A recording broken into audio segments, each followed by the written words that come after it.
I know मैं late हूँ और ऐसे नहीं होना चाहिए बिकॉज हर किसी का वक्त बहुत कीमती होता है। आप लोगों का भी वक्त बहुत कीमती है, मेरा भी और सबका। और आप स्पेशली लेडीज़ बिकॉज मैं लेट हुई थी, मुझे लग रहा था कि सब लोग अपना घर छोड़ के आए हैं और असर का वक्त हो रहा है, किसी को बच्चों को लेना होता है, खाने का मसला होता है, तो मुझे बहुत बहुत बुरा लगा। तो I am very very sorry. इंशाल्लाह मैं कोशिश करूँगी आगे से ऐसे कभी ना हो। और सबसे पहले तो आप सबको मैं आप सबको देखकर मैं बहुत ओवरवेलमिंग फीलिंग है मेरे लिए। मैं बहुत ज़्यादा खुश हूँ। मैं जैसे मैंने अंदर घुसा वो फीलिंग होती है। तो बेशक हम सब यहाँ पे सिर्फ और सिर्फ अल्लाह की रज़ा के लिए जमा हुए हैं और ये मजलिस करने का और ये जमा होने का सिर्फ एक ही मकसद है कि अल्लाह रसूल की बातें हो, हम अपना ईमान ताज़ा करें और कोशिश करें कि हम अपनी ज़िंदगी और कैसे बेहतर बनाए, दुनिया और आखिरत दोनों के लिए। दुनिया तो कटी जाती है, बस आखिरत कहते हैं ना फॉर एवर है। हम हमेशा दुनिया में कहते हैं ना कुछ ऐसा हो सकता है जो फॉर एवर परमानेंट हो। हमको सबको हर चीज़ परमानेंट चाहिए होती है ना, टेम्पररी किसी को नहीं चाहिए। एग्जाम्पल, मैं एक क्लिनिक चलाती हूँ बॉम्बे में, ठीक है। तो मेरे पास बहुत बार ज़्यादातर लेडीज़ आती है, वो कहती है ऐसे कुछ कर दो पिंपल फॉर एवर ही ख़त्म हो जाए, ऐसे कर दो कि ये जो थोड़ा सा ये है ना, ये फॉर एवर परमानेंट है।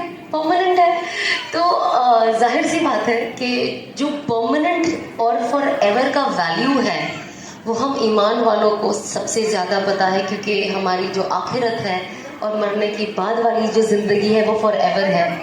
मेरे शौहर हमेशा कहते हैं कि तुम जब देखो जन्नत जहन्नम की बातें करके कोई और भी बातें कर लिया करो लोगों से। And I was like but मकसद तो वही है ना, हम क्यों ये सब जद्दोजहद कर रहे हैं? एक अच्छी आखिरत के लिए कर रहे हैं और एक अच्छी मौत के लिए कर रहे हैं। और अगर जन्नत और जहन्नम का मसला ही नहीं होता तो सब यहाँ पे बाल खोल के बैठे होते आराम से और गर्मी में अपने आप को नहीं पिसाते। You understand? तो मैं हमेशा कोशिश करती हूँ कि मैं ऑफ कोर्स हमारी रेगुलर लाइफ में बहुत सारी चीज़ें कि हमें चेंजेस। पीछे वॉइस अभी आई, किसी को भी नहीं लगेगी ना, ऐसे हाथ उठा देना, ओके?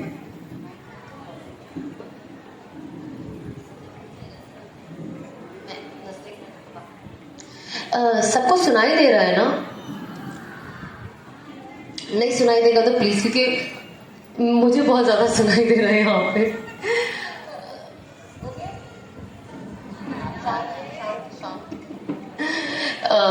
तो मसला तो वही है, एंड में जाके हमारी हर चीज़ का जो चीज़ है, हम अपने फाइनल रिजल्ट के लिए वेट कर रहे हैं और हम चाहते हैं कि जब हम हशर के मैदान पे खड़े हो, जैसे हम यहाँ पे कैसे होते हैं, जितनी यंग गर्ल्स हैं, स्टूडेंट्स हैं, वो अपने रिपोर्ट कार्ड के लिए वेट करती है। उसे पता होता है उसने कितना अच्छा पढ़ा है, कितना बुरा पढ़ा है, और एग्ज़ाम के पेपर्स कितने अच्छे गए हैं। हमें अपना परसेंटेज पता होता है कि इसके ही आसपास आएंगे क्योंकि पढ़ा ही उतना है। तो हमें वही चीज़ हमारी आखिरत के लिए भी कोशिश करनी चाहिए कि हम उतना करें कि एटलीस्ट हमें लगे, ओवर कॉन्फिडेंट नहीं, पर ऐसे लगे कि हम अच्छा कर रहे हैं और हम अच्छे की तरफ बढ़ रहे हैं। तो ये हमारे लिए बहुत बहुत ज़्यादा ज़रूरी होना चाहिए। एंड ऑब्वियसली आप बहुत सारे जो लोग हैं, specially youngsters, I am assuming, वो मेरी जर्नी ज़्यादा फॉलो करे हैं कंपेयर टू आंटीज़ और ओल्ड जो हमारे सीनियर सिटीजन्स हैं। अल्लाह ने तो उनसे मेरा तारुफ मेरी तौबा के बाद ही कराया, तो वरना वो मुझे जानते भी नहीं थे कि मैं कौन हूँ। तो कंसिडरिंग यंगस्टर्स जो मेरी जर्नी को देखते हुए आए हैं, कुछ लोग काफ़ी सरप्राइज हुए हैं, कुछ लोगों को जो मुझे बहुत रेगुलर फॉलो करते थे वो जानते थे कि ये चेंज तो आना ही था, क्योंकि जिस तरीके से मेरी लाइफ चल रही थी वो ये एक दिन होना ही था। लेकिन क्योंकि मैं बहुत लोगों को मिलती हूँ ना, जब मैंने तौबा की और जब मैं शादी नहीं हुई थी जब मेरी और निकाह नहीं हुआ था, तो जब मैं क्लिनिक में थी और बहुत लोगों से मिलना जुलना होता है वहाँ पे, तो जब वो आए तो वो कहते हैं पता है मैं आपको जब भी देखती थी इंस्टाग्राम पे या कुछ, मैं हमेशा अल्लाह से दुआ करती थी कि अल्लाह इसे हिदायत दे दे, अल्लाह इसे हिदायत दे दे। और मुझे ना तभी ऑफकोर्स बहुत अच्छा लगता था सुन के, लेकिन आप समझ रहे हो जब तक आपको कोई चीज़ की वैल्यू नहीं पता होती है ना, या उसका असल फीलिंग आप वो नहीं समझ पाते हो। अब मैं नई बदली थी तो वैल्यू तो ऑफ कोर्स पता थी, और वो अब हर वक्त हर एक दिन ज़्यादा पता चलती है। तो जब ये कहते थे मैंने कहा अच्छा ऐसे क्योंकि आंटीज कहती थी तो लगता था आंटीज मम्मीज तो बेचारे ऐसे होते ही है एंड देन मैं थोड़े और यंग लोगों से मिलती थी एंड मुझे ये पता चलता था, फिर कोई आता था वो दूसरे देश में अपने घर वालों से बात कराते थे, पता चलता था एक मुझे बहुत अच्छी अभी भी याद है इंसिडेंट, एक आंटी आए थे और उन्होंने सबसे पहले आके मुझे कहा कि जैसे आपने तौबा की मैंने 2 रकात शुक्राना आपके लिए पढ़ी, तो ना जान ना पहचान। और मुझे ये चीज़ रियलाइज हुई कि अल्लाह ने हम ईमान वालों को, भले हम एक दूसरे को नहीं जानते, लेकिन उनके लिए खैर सोचना और करना ये अंदर से ऑटोमेटिकली आ जाता है ना। मतलब मैं अभी भी सोचती हूँ कुछ चीज़ जब मैं देखती हूँ आप लोगों के तरफ से जो मुझे मिलती है, मोहब्बत, इज्जत, हर चीज़ जो मैं फिक्र करती हूँ जब आप लोगों को देखती हूँ जहाँ पे भी मैं जाती हूँ, और मुझे लगता था ये चीज़ मेरे अंदर नहीं थी कभी पहले। दुनिया ज़्यादा थी और किसी की आखिरत की फिक्र करना तो बिल्कुल ही नहीं थी, क्योंकि पता ही नहीं था। हर इंसान अपनी नफ्सा नफ्सी में रहता है, और जब आप दुनिया में रहते हो तो दुनिया तो नफ्सा नफ्सी ही है, मैं। और अनफॉर्चुनेटली पता है अब जब मैं लोगों को ये बोलते हुए सुनती हूँ मुझे ऐसा लगता है हाय अल्लाह, मतलब हम सबको, पहले तो मुझे बाद में सबको हिदायत दो कि हम ये चीज़ बोले ना। जब आप किसी की थोड़ी सी भी इस्लाह करते हो, लोग कहते हैं ना तुम अपना देख लो, कब्र में सबको अपना अपना हिसाब देना है। एंड आई वाज लाइक ऐसे मत बोलो। एक वक्त था जब मैं ऐसे सोचती थी, लेकिन अगर मेरे शौहर ने भी ये सोचा होता और मेरी तरफ दावत का एक कदम नहीं बढ़ाया होता, आज मैं रियलाइज करती हूँ अगर वो नहीं होता तो मेरा क्या हश्र होता। You understand? जाहिरी तो मामला खराब है ना। अब लोग क्या होता है, अल्लाह रहीम है अल्लाह करीम है, अल्लाह रहीम है, बस ये 2 चीज़ ही इनकी ज़िंदगी है ज़्यादातर लोगों की, जिनमें से मैं खुद एक थी। बट हम अल्लाह का जलाल भूल जाते हैं। अगर मुझे एक चीज़ अनस हमेशा कहते थे, जब चीज़ें चेंज हो रही थी और मैं और बेटर होते जा रही थी अपनी ज़िंदगी में, बेटर के नज़दीक जाते जा रही थी, वो हमेशा एक चीज़ कहते थे, सना आपको लगता है रात को नाचने गाने वाली लड़की या लड़का और रात को मुसल्ले पे रोने वाला लड़का और लड़की एक बराबर हो सकता है? बाल खोल के घूमने वाली लड़की, अपनी मर्जी से जीने वाली लड़की, और दूसरी तरफ हिजाब पहन के अपने आप को ढक कर ऑफकोर्स गर्मी है, इट्स टफ, गर्मियों में तो बहुत सर जाता है, इतना पसीना आता है, इतनी मैं तो पूरी परफ्यूम की ऑनेस्टली बॉटल भी खाली कर लेती हूँ, ये आता है। लेकिन वो कहते हैं आपको लगता है जो अल्लाह की रजा के लिए अपने नफ्स पे काबू पाकर ये करता है, ये दोनों क़यामत के दिन एक हो सकते हैं? बिल्कुल नहीं हो सकता है।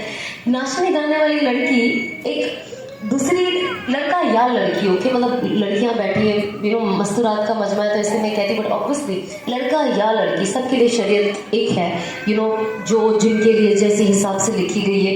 लेकिन ऐसा नहीं हो सकता ना कि अपनी ज़िंदगी जीने वाली लड़की और दूसरी अल्लाह के हुक्मों पे जीने वाली लड़की, ये दोनों कभी मुकाबला नहीं कर पाएंगे। एंड आई वाज लाइक ये भी तो है, क्योंकि अगर ये नहीं होता तो सब अपनी ज़िंदगी ऐशो आराम से जीते इतना घर से आना, मुझे लगता है बाप रे, मुझे आज की तारीख में कितने कपड़े इस्त्री करने पड़ते हैं, अंदर पैंट इस्त्री करो, ये करो, हिजाब, अंदर कैप, उसके ऊपर ये अपना अबाया, ये नकाब।